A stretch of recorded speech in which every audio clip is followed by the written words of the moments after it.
12 years ago, New Orleans hosted its most recent Super Bowl. And the story going in, the Harbaugh brothers coaching against one another. But that wouldn't be the story by the end of the night, because just after halftime, the lights went out.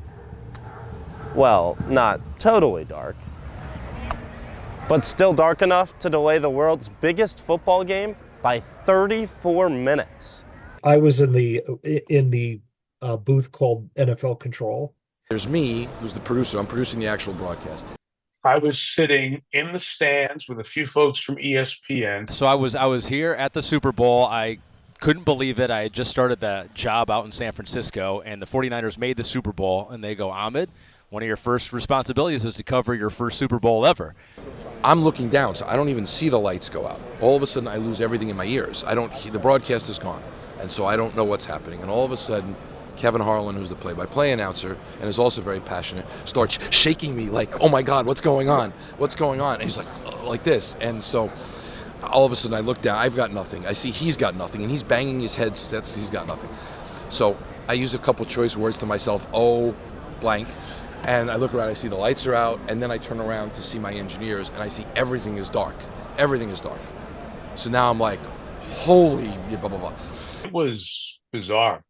It was a time when, for ESPN, I was doing ESPN radio right after the game ended. So I was going to leave early in the fourth quarter because where I had to get to was close by. So I'd leave early fourth quarter, be in position to watch the end of the game, and then go on the air a few minutes after. But it was real uncertainty. I don't think anybody knew. And then, of course, your mind immediately wandered to is there something nefarious going on? The law enforcement determined within 90 seconds that it was not a terror attack. It wasn't a cyber terror attack.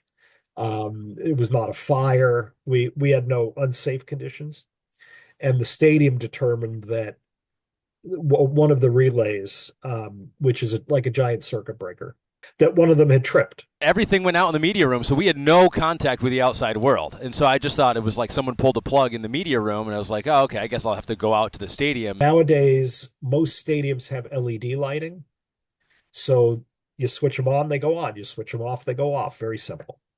In 2013, Superdome had vapor lamps. They have to cool down before they can restrike and heat back up again. It takes a while. And it can take anywhere from 12 to 15 minutes just to do that. And it did do that. It took a long time. We have a phone. You guys won't know what a real phone is, but a regular phone that used to sit on the table where you would pick up the phone, it would automatically connect to the studio. Didn't have to dial anything, it was automatic. So I picked up the phone, that still worked. It did not work on electricity, so it worked. So I got a hold of him, I said, hey, I'm gonna put Kevin Harlan on this phone, come out of the commercial after the next commercial plays, and give him a go, and he will talk and announce. The second half, every time there was a stoppage of the clock, whether it was a timeout or an incomplete pass or somebody went out of bounds, I just wanted the clock to keep moving, right? Because we didn't know it wasn't going to happen again. We just wanted to make sure the game got to the end. The blackout helped spark a furious San Francisco comeback that ultimately came up 3 points short to Baltimore in Super Bowl 47. This year, we're hoping the lights will stay on from kickoff to Kendrick Lamar, all the way to crowning a champion Sunday night. Reporting from St. Louis Cathedral in the French Quarter, Andrew Selover, Newhouse Sports.